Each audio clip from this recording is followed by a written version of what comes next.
আসসালামু আলাইকুম, আমি আরিবা তাসনিম। আজ আপনাদের সামনে নিয়ে এলাম অ্যাপলের সাম্প্রতিক এআই উদ্ভাবন সিরি, জেমিনি এবং এআই ইঞ্জিন কিভাবে একত্রে কাজ করছে তার বিস্তারিত।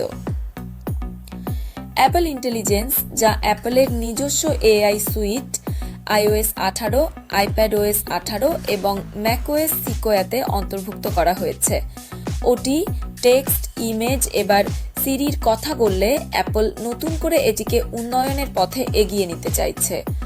এই সিরি পরিবর্তন, যা ওয়ার্ড নলেজ আনসার্স নামে অভ্যন্তরীণভাবে পরিচিত, মূলত একটি নতুন এআই চালিত সার্চ এবং উত্তর মেশিন, যা সিরিকে আরও বুদ্ধিমান করে তুলবে। অ্যাপল বর্তমানে গুগলের প্রিমিয়াম এআই মডেল জেমিনি এর সহায়তা গ্রহণের বিষয়ে আলোচনা করছে, যেখানে জেমিনাই ভিত্তিক কাস্টম মডেল অ্যাপলের নিজস্ব সার্ভারে চলবে।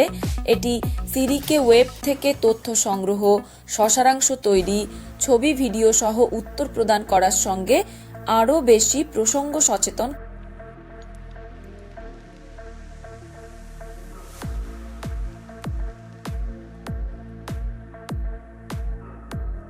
এই উন্নত সিরির লক্ষ্য 2026 সালে বাস্তবায়িত, যা শুধু আইফোনে নয়, iPadOS, macOS, Apple watch, HomePod এবং ভিশন প্রোতেও প্রযোজ্য হবে।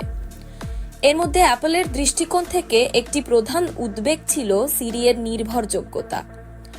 প্রথম প্রয়াসে এটি অ্যাপলের মানদণ্ড পূরণ করেনি, তাই আপগ্রেড কিছুটা পিছিয়ে 2026-এ নেওয়া হয়েছে 4 বিলিয়ন। অতএব অ্যাপল ইন্টেলিজেন্স, সিরি এবং জেমিনাই, এই তিনটি প্রযুক্তির সমন্বয়ে অ্যাপল তৈরি করতে চলেছে একটি কনটেক্সট অ্যাওয়্যার, মাল্টিমোডাল এবং প্রাইভেসি সেন্ট্রিক এআই অভিজ্ঞতা। সিরি তখন কেবল একটি ভয়েস অ্যাসিস্ট্যান্ট থাকবে না, সে আপনার পর্দায় দেখানো তথ্য বুঝবে, উপযুক্তভাবে সারাংশ তৈরি করবে, ছবি বা ভিডিও যুক্ত করলে তা বিশ্লেষণও করতে পারবে। যেমন, আপনি যদি সিরিকে বলুন এই ছবির তথ্য ব্যাখ্যা করো বা এই নিউজের সারাংশ বের করো, তখন সিরি অ্যাপল ইন্টেলিজেন্স ও জেমিনাইয়ের সমন্বয়ে তা করতে পারবে অফলাইন বা অন ডিভাইস সোর্স থেকে তথ্য নিয়ে।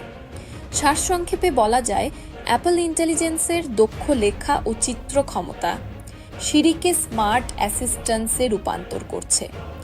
জেমিনাইয়ের শক্তি সিরি এর ভার্চুয়াল ইঞ্জিনকে পরবর্তী স্তরে নিয়ে যাচ্ছে।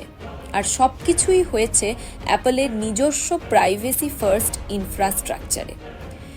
এটি ছিল অ্যাপলের এআই ভিত্তিক নবপ্রচেষ্টার সারমর্ম। আমি অরোরা তামান্না, আপনার সঙ্গে। ধন্যবাদ এবং ভালো থাকবেন।